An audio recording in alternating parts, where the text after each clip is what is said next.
Assalamualaikum warahmatullahi wabarakatuh. Ashama harka fuune akkam jirtan dhaggeeffattoonni YouTube channelii Soofumaraap.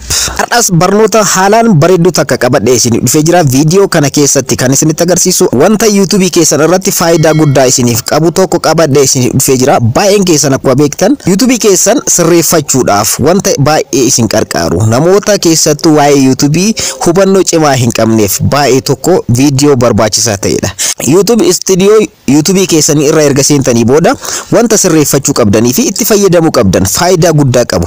Keessattuu namoota seera YouTube hin beekne yookaan waa'ee YouTube bal'inaan hin beekne siitingii YouTubeedhaa kan sirreeffachuu barbaadan yookaan immoo YouTubeen keessa yookaan isin jalaa badu ta'e yookaan tabalaashoo ta'e akkaataa ittiin sirreeffachuu dandeessan namoonni akka isiniif sirreessanillee akkaataa ittiin heeyyamuu dandeessanidha kan isinitti agarsiisu. Tumaan guutuutti viidiyoo kana warroonni YouTube hojjettanii fi YouTube itti fayyadamtan osoo daawwattanii baay'ee gaariidha. Sababni isaas baay'ee tokko isin qarqaara isin fayyada waan ta'eef YouTubeen keessan yeroo isin jala bade yookaan immoo rakkoo uume qofa osoo hin taane duraan dursitanii wanta gochuu qabdan wanta sirreeffachuu qabdan beekuun murteessaadha. Sababni isaas YouTube keessan namoonni akka isiniif sirreessan gochuu ni dandeessu waan ta'eef namoonni immoo akkamitti isiniif sirreessu baay'een keessan akkuma beektan namoonni YouTube keessan akka isiniif sirreessaniif emailii YouTube keessanii namootaaf ni kennitanii paaswordii emailii keessaniillee namootaaf ni kennitanii ergasii immoo namoonni YouTube keessan akka isiniif sirreessan godhaa turtanii jechuudha. Kanaan dura baay'een keessan akkuma beektan Google Chrome keessa seenuudhaan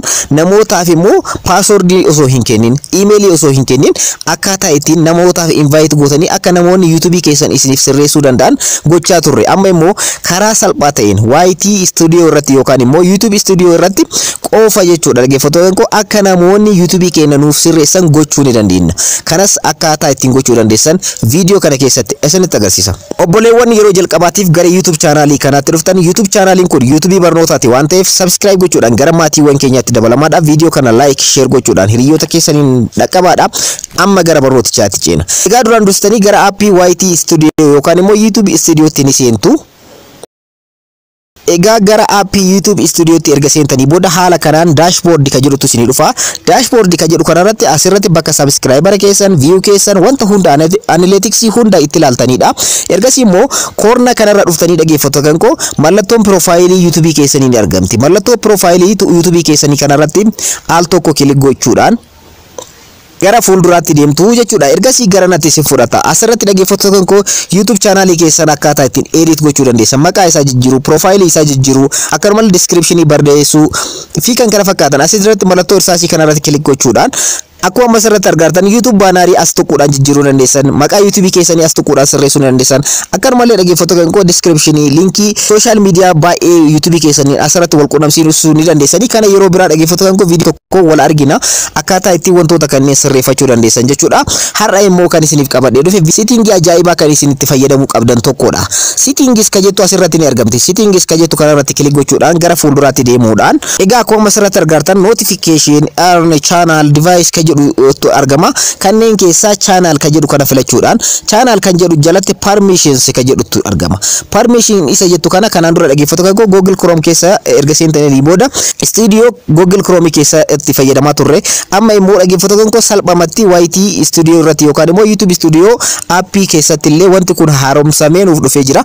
Wanta kana argachuudhaaf YouTube Studio keessan irra deebi'aatii update godhaadha. Ergasii immoo wanti kun isiniif dhufa.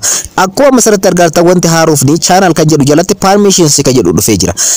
Permissions ka jedhu kanarratti kilik gochuudhaan gara fuulduraatti ceenaa jechuudha. Egaa dhaggeeffattoota koo permission irratti kilik yeroo gootan haala kanaan isin dhufa. Gubbaa kanarratti Soofumaraap jedha orneriidha.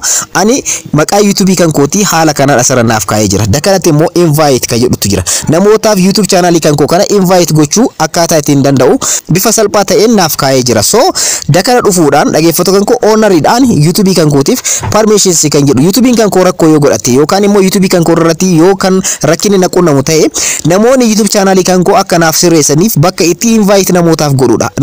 Namootaaf heeyyamuudha. Kanas kan godhu dhaggeeffattoota koo emailii YouTube kan kooti paaswordii emailii kan kooti osoo namootaaf hin kennin ofii kooti settingii kanatti fayyadamee invite gochuudhaan namoonni akka YouTube channelii kan koo naaf sirreessa manage naaf godhan rakkina uumame san akka naaf furan bakka itti sirreeffadhuudha jechuudha. Ergasii immoo bakka kana keessa erga seentanii booda invite ka jettu kanarratti kilik gochuudhaan gara fuulduraatti deemtu fayyadamtu jechuudha. Ergasii filannoowwan baay'eetu isinii dhufa akkuma asirratti argartan. Invite karaalee invite namootaaf gochuu dandeessan. Bakka jalqaba kanarratti emailii nama sanii ni guuttanii nama invite gochuuf barbaaddanii yookaan immoo YouTube channel keessan nama isiniif sirreessuu barbaaddan. YouTube channel keessan illee wanta isin jala dogongorame yookaan bade yookaan immoo sirreeffachuu barbaaddan asirratti filachuu fi dandeessan. Tokko isinitti agarsiisa. Manager ka jedhu jira, editor ka jedhu jira, editor limited ka jedhu jira, subtitle editor ka jedhu jira. Akkanumallee dhaggeeffattoota kan koo viewer limited ka jedhu jira. Kanneen keessaa tokko isaa akkaataa ittiin fayyadamtan isinitti agarsiisa jechuudha. Ammaan booda dhaggeeffattoota kan koo setting kanatti fayyadamuudhaaf namoonni akka YouTube channel keessan manage isiniif godhan isiniif sirreessan gochuu ni dandeessan.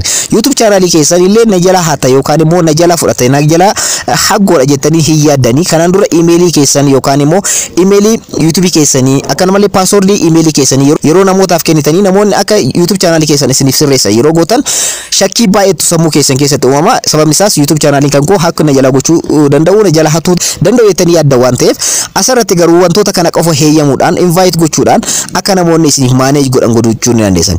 Duraan dursitanii jalqaba irratti emailii keessan ni galchitanii fakkeenyaaf emailii tokko galchee isinitti agarsiisu. Fakkeenyaaf emailii jalqaba irratti galcheera nama kanaaf invite gochuu barbaadee jira yookaan heeyyameef jira. Namni kun nama YouTube channel kan koo naaf sirreessu yookaan immoo yeroo rakkoon email YouTube kan koo irratti uumame nama naaf sirreessudha. Emailii isaa jalqaba irratti asirratti yeroo galchuu right itti naaf godha. Ergasii immoo karaalee ittiin heeyyamuuf maal akka naaf sirreessu barbaada. Inni jalqaba manager ka jedhudha. Manager ka jedhu kana yoo filadheef dhaggeeffattoota kan koo akkuma asirratti argartan isa kana yeroo filadheef channel kan koo guutumaan guututti manage gochuu danda'a namni sun. Live irra seenuu danda'a, video upload gochuu danda'a, akkanumallee video edit gochuu danda'a, akkanumallee videoowwan channel kan koo irratti argaman delete gochuu danda'a, wanta hunda manage gochuu danda'a. Manager ka jedhu kana filadhee fi haala kanaan nama saniif yoo kan invite send invitation ka jedhu jira. Send invitation ka jedhu kanarra click godhe namni kun channel kan koo guutumaan guututti live seenuu danda'a, video upload gochuu danda'a. Akkanumallee dhaggeeffattoota kan koo channel kan koo settingewwan isaa edit gochuu danda'a, sirreessuu danda'a. Akkanumallee videoowwan wantoota adda addaa channel kan koo irratti argaman delete illee gochuu danda'a jechuudha. Inni jalqabaa kana haala kanaan. Inni lammaffaa immoo editor ka jedhu jira. Editor ka jedhu kanarratti click yeroo gootan akkuma asirratti argartan kan irratti illee live seenuu danda'a, video create gochuu danda'a yookaan upload gochuu danda'a, video edit gochuu danda'a. Garuu can't manage permissions or delete content. Wanta kamiyyuu kan channel kan koo irratti argamu delete gochuu danda'u. Videoowwan adda addaa delete gochuu akkanumallee wantoota isin post gootan hunda delete gochuu hin danda'u. Garuu live seenuu danda'a, video upload gochuu danda'a, setting tokko sirreessuu danda'a. Garuu wanta kamiyyuu channel kan koo irraa balleessuu hin danda'u jechuudha. Inni biraa immoo editor limited ka jedhu ni argama. Isarratti yoo filattanii fi immoo dhaggeeffattoota kan koo isarratti filattanii ergasii immoo send invitation kana yoo kan click gootan taate editor limited dha. Kanaafiyyuu wanta tokko edit gochuu danda'a, wanta tokko sirreessuu danda'a. Garuu dhaggeeffattoota kan koo wanta isin channel keessan irratti birrii isin hojjettan, qarshii isin hojjettan, revenue keessan ilaaluu hin danda'u. Data keessan guutumaan guututti analytics keessan ilaaluu hin danda'u. Wanti inni gochuu danda'u YouTube channel keessan qofa isiniif sirreessuu danda'a jechuudha. Inni biraa immoo subtitle editor ka jedhamutu jira. Subtitle editor ka kanarratti illee yoo kan filatan ta'e wantoota tokko qofaadha dhaggeeffattoota kan koo subtitle qofa sirreessuu danda'a, wanta tokko edit gochuu danda'a. Saniin alatti immoo wanta tokko iyyuu ilaaluu hin danda'u, review hundayyuu ilaaluu hin danda'u. Subtitle qofa isiniif sirreessa, edit isiniif godha jechuudha. Inni biraa immoo dhaggeeffattoota kan koo viewer ka jedhu ni argama. Isas yoo kan filatan ta'e dhaggeeffattoota kan koo wantoota muraasaadha wanti inni hojjechuu danda'u. View keessan ilaaluu danda'a, garuu video edit gochuu yookaan immoo video create gochuu, upload gochuu akkanumallee wanta YouTube channel keessan irratti argamu delete gochuu gonkumayyuu hin danda'u jechuudha. Inni dhumaa immoo viewer ka jedhu jira, viewer limited. Isa kana irratti yoo filatan immoo dhaggeeffattoota kan koo wanti inni hojjetu some permission as viewers. Waa'ee viewer keessanii yookaan immoo namoota isin daawwatanii gaafa permission kennitanii fi jirtan. Kanaan alatti wantoota isin YouTube channel keessan irratti hojjettan, qarshii isin hojjettan wanta hundayyuu ilaaluu hin danda'u jechuudha. Egaa settingiiwwan kanneen keessaa filattanii tokko jechuudha. Nama saniif invite gootanii ergasii immoo wanta namni sun isiniif sirreessuu qabu yookaan immoo channel keessan irratti rakkoo uume adda baafattanii ergasii settingiiwwan kanneen keessaa tokko filachuudhaan ergasii nama saniif invitation kana send gootanii yookaan immoo invite gootanii jechuudha. Invite erga gootanii booda namoonni settingii kanatti yookaan emailin gara emailii kanaatiin messaging kun isaan dhaqqaba waan ta'eef isarra click gochuudhaan gara channel keessanii seenanii channel keessan isiniif sirreessuu ni danda'an. Kanneen keessaa garuu akka isin filatan recommend kan isiniif godhu isa sekandiira jiru editor ka jedhu kanarratti kilik gootanii isa kanaan namoonni akka isiniif sirreessan yoo gootan baay'ee tokko filatamaadha. Sababni isaas inni jalqaba permission guutuu kennitaniif waa'ee YouTube channel keessanii guutumaan guututti wanta hundayyuu akka inni hojjetu gootanii jirtanii jechuudha. Inni lammaffaa garuu video keessan akka isiniif sirreessu, video live akka seenu, contentiiwwan keessan akka isiniif sirreessu, settingiiwwan keessan akka isiniif sirreessu qofa gootan.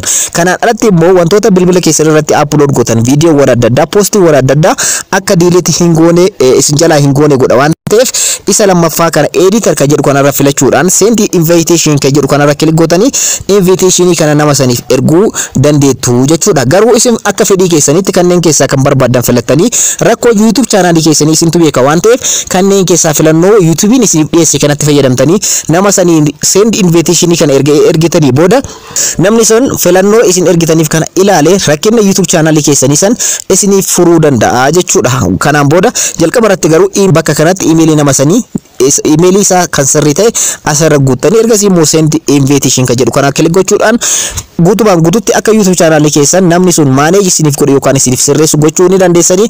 Wanta kana yeroo gabaabaa keessatti YouTube studio irratti kan nu dhufeedha. Kanaan dura dhaggeeffattoota kan Chrome keessa erga seennee booda YouTube studio Chrome keessatti kan itti fayyadamaa turre amma immoo YouTube studio app YouTube studio irratti ni argana waan ta'eef itti fayyadamaadha. Barnoonni kan koo kanarraa kana fakkaata akka irraa barattan abdiin qaba. Barnoota kan koo kanarraa asirratti umree jira. Warroonni YouTube channel kana faaraa to'atan immoo subscribe, like, share gochuudhaan hiriyoota keessanii dhaqqabaadha. Yeroo biraa barnoota biraatiin walitti deebina. Horaa bulaa.